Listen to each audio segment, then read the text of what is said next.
Welcome to the deep dive. You know that feeling, right?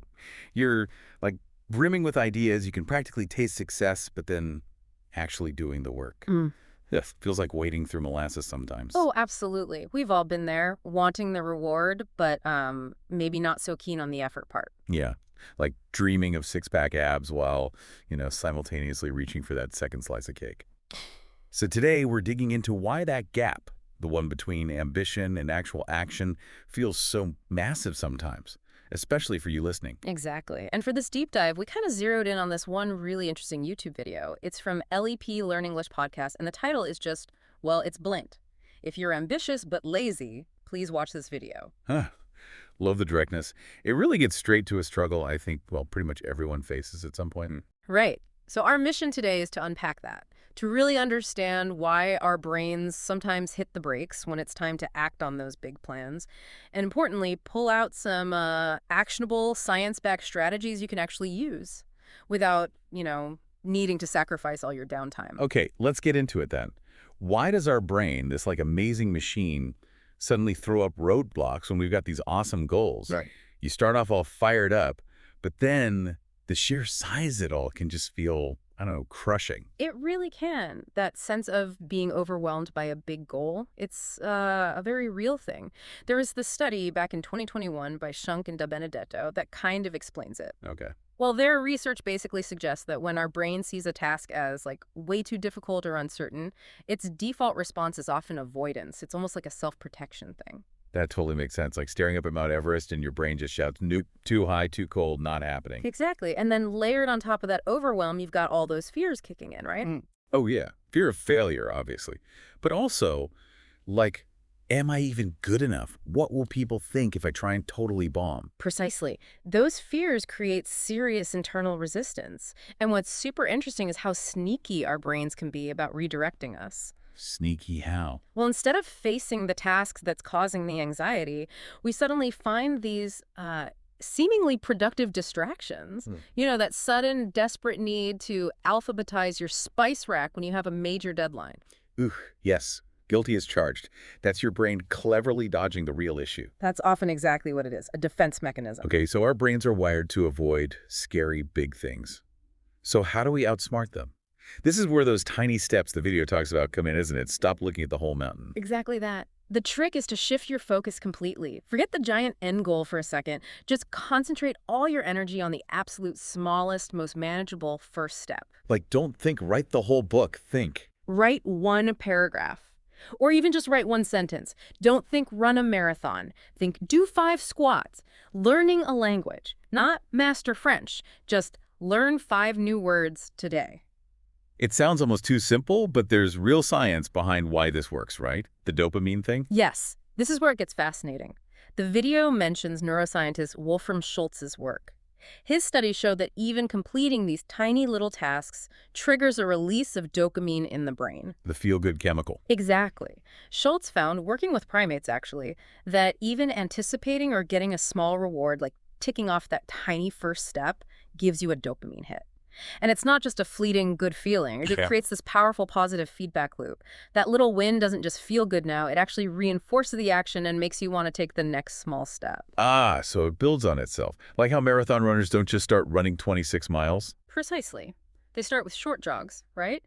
Building up bit by bit. Same principle applies here. Those tiny steps, they add up way faster than you'd think, and they build real momentum. Plus, they start changing how you see yourself. You become someone who, does things. Okay, tiny steps, building momentum. Got it. But the video also hammers home a point I think we all need to hear. Just relying on motivation. Probably not the best strategy. Oh, definitely not. Motivation gets hyped up, but like the video says, it's kind of like that flaky friend, shows up when it feels like it, disappears without warning. Huh, totally. It depends so much on your mood, which is, let's be honest, all over the place sometimes. Exactly.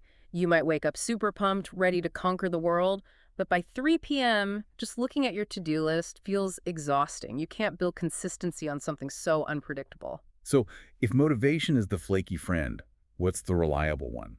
The video really pushes discipline, doesn't it? Discipline is the real MVP here. It's about doing the thing, whether you feel like it or not. It's about building habits and routines that run almost on autopilot. Like brushing your teeth. Perfect analogy from the video. You don't really debate whether you're motivated to brush your teeth each morning, Yeah. right? It's just what you do. It's ingrained through discipline. That's the goal for our bigger tasks, too. So how do we build that discipline muscle? Yeah. The video had that no thinking, just do idea. Yeah, it's about short-circuiting that internal debate team that always finds reasons not to start. Set yourself a tiny, super easy task, the video suggested, like doing a couple of stretches the second your alarm goes off. Okay. The key is immediate action. No pausing, no weighing pros and cons, no, maybe I'll just check Instagram first. Just do the tiny thing. By making it automatic, you rely less on fickle motivation, and tasks just feel easier to start and stick with. Okay, so we're breaking things down, building discipline, but sometimes even knowing all that, just starting feels impossible. Like pushing a boulder uphill. That's where the 2-minute rule fits in, right? Yeah. I like that one. Yeah, the 2-minute rule is brilliant for tackling that initial inertia. The idea is super simple. If a task feels overwhelming, just commit to doing it for only 2 minutes. 2 minutes. That's it. That's it. Got a mountain of dishes. Just wash one plate for 2 minutes. Dread writing that report. Just open the file and type for 2 minutes. You need to exercise. Just put on your shoes and walk for 2 minutes. It sounds like you're tricking your brain almost. Yeah, Making the barrier to entry ridiculously low. exactly. The video mentions this concept of behavior momentum. Psychologist Richard Huron talked about this. Basically, once you start something, even something tiny, Right. it creates the psychological push that makes it way easier to keep going. Like pushing a stalled car. Hardest part is getting it moving at all. Precisely. The 2-minute rule is that initial low-effort shove. It bypasses the brain's, ooh, this is too much reaction. And what often happens is once those 2 minutes are up, you're already rolling and you just keep going. You've broken the seal. Okay, that's a really practical one. Now, the video also brings up something maybe less obvious. Our environment, the people around us. Hugely important, but often overlooked. You know the saying, birds of a feather flock together? It's really true for habits and taking action. How so? Well, if you hang out mostly with people who are proactive, who are chasing their own goals, who just kind of do things, that rubs off on you. It creates this social norm that's really supportive. And the opposite is true too, I guess. If everyone around you makes excuses. Yeah, it makes it way easier for you to slip into those same patterns. Enthusiasm and action or inaction, they're definitely contagious. Seeing friends succeed or even just try can be incredibly inspiring. So what's the actionable takeaway there? The video suggests being intentional about it. Seek out people who are action-oriented. Maybe join a study group. Find an online community related to your goal. Get an accountability buddy you check in with. And if your immediate circle isn't quite there yet? Then consciously curate your input. Listen to inspiring podcasts like this one, hopefully. Read books. Follow people on social media who motivate you. Create a supportive environment, even if it's just virtual at first. Good point. Okay, another big one that stops ambitious people. Perfectionism. That voice saying, it has to be perfect before I start. Perfectionism. It's such a productivity killer. The video nails it by calling it procrastination in a fancy outfit. Yeah. It sounds noble, I just want it to be right, but really you're just not starting. Exactly. You get stuck planning, tweaking, waiting for the mythical perfect moment or perfect conditions that, let's be real, never actually arrive. The video used the baby learning to walk analogy, right? Yeah, it's brilliant. Babies fall down constantly. They don't analyze why they fell or wait until they've perfected the theory of walking. They just get up and try again. Messily, imperfectly. That's how they learn. That's how progress happens. So the message is, just start, Okay. even if it's messy, even if you don't have it all figured out. Absolutely. Progress comes from doing, from iterating, from learning as you go, not from endless planning in a vacuum.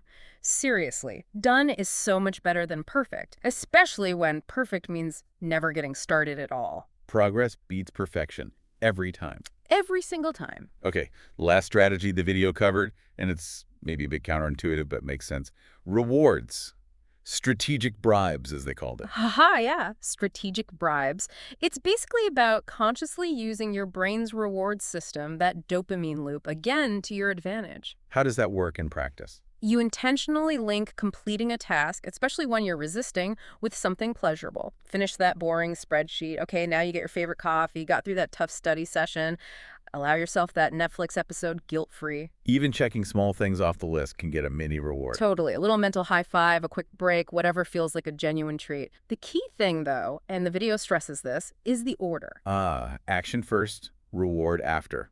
Crucial. Don't fall into the trap of rewarding yourself before you do the work. That just teaches your brain the opposite lesson. You want to build that association. I did the thing, now I get the good feeling. It makes the task itself feel less like a chore over time. And thinking about the future reward helps too, right? Like, this snack will taste even better after I finish this chapter. Exactly. It leverages anticipation. They're building those positive habit loops, making resistance weaker next time. Okay, wow. Lots of practical stuff there. So really, the core message seems to be it's time to stop just thinking about it and actually start doing something. Precisely. So here's a challenge for everyone listening right now. Think of one thing, just one that you've been putting off or overthinking. Got it. Okay, I have one. Good. Now commit right now in the next 60 seconds to taking one tiny tangible action towards it. Seriously.